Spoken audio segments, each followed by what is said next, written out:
My name is Eddie Radillo.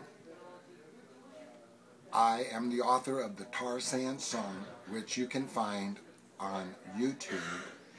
Just type in Tar Sand Song and click on the red stop sign to hear the song, which covers quite a bit of aspects of the protest against the tar sands pipeline.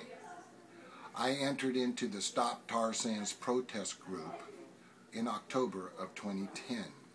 I'm a chartered member of the group and have approached the protest in many different aspects, be it environmental, eminent domain, all the issues surrounding the pipeline. More recently, I'm taking on the mission of exposing the relationship of the Communist Chinese backing and funding this tar sands, the whole tar sands pipeline effort to reach a port, in this particular case, the Gulf of Mexico here in the United States. Initially, the pipeline was scheduled to go to Western Canada, the Gateway Project through Enbridge, but being that the Canadians didn't even want it in their own land, my personal opinion is that TransCanada felt that we are economically depressed during this particular era of our life here in the United States, and that they could just ram this pipeline down through what they refer to as a low consequence area and get this to the Gulf, which in turn would still go to the original objective, which is Communist China. Did you say low consequence area? Right. You think they look at the Great Plains of America as that? They do. They look at all these rural areas that they're coming through as low consequence, and have even so stated in the environmental impact statement. Okay. I live at Lake Fork, Texas, not far from here. Right now, I'm talking to you from the Art Espresso Coffee Cafe here in Winsboro, Texas, which is actually closer to the pipeline than where I live. And they have been very nice to host this event to where I'm actually talking to you from.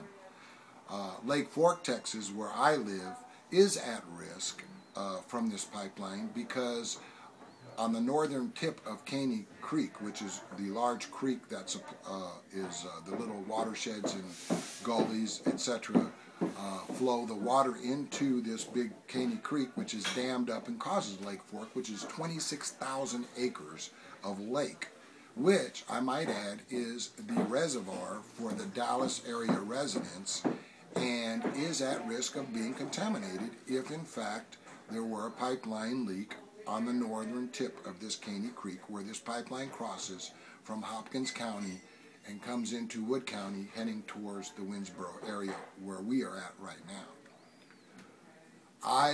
My objective right now is to do an expose to show the Americans that we are enabling the Communist Chinese if we allow these companies to reach port to put this dirty fuel. It would probably be refined into diesel fuel and go to Communist China, to where it will primarily go to their military, to their tanks, to their military vehicles, and that we should not think that this is going to be a humanitarian effort to heat the Communist Chinese people's homes or whatever the case may be. They're probably still burning cow manure as a source of energy back in their rural areas or whatever. But this fuel is destined to Communist China and to the Asian countries in which they have control over, such as the North Koreans. So we already know how big the military is in North Korea, how large it is in Communist China, and we are fools to think that this fuel is going to be used for other than that purpose. So you view this as a major national security threat? I view this as a major national security threat, and that we are putting ourselves at risk by enabling the Communist Chinese to become a larger superpower than what they are. I have spoken to an individual who was a national delegate to the Republican Party, who said, we realize we are the largest exporter in agriculture to the Communist Chinese now. He didn't seem to mind feeding the people over there, the civilian population, but he was extremely concerned and will not support a pipeline that the oil is going to be used to go to enable the Communist Chinese to become a larger superpower and put us at threat than what it is already. The recent movements of President Obama is a clear signal that we need to increase our presence in the Pacific because the Communist Chinese are being more aggressive in the shipping lanes, etc., over in that area of the Pacific. And we are hoping that the final answer on this pipeline is no. You cannot reach our port here in our lower part of the United States, and that we as patriots will not allow this to occur.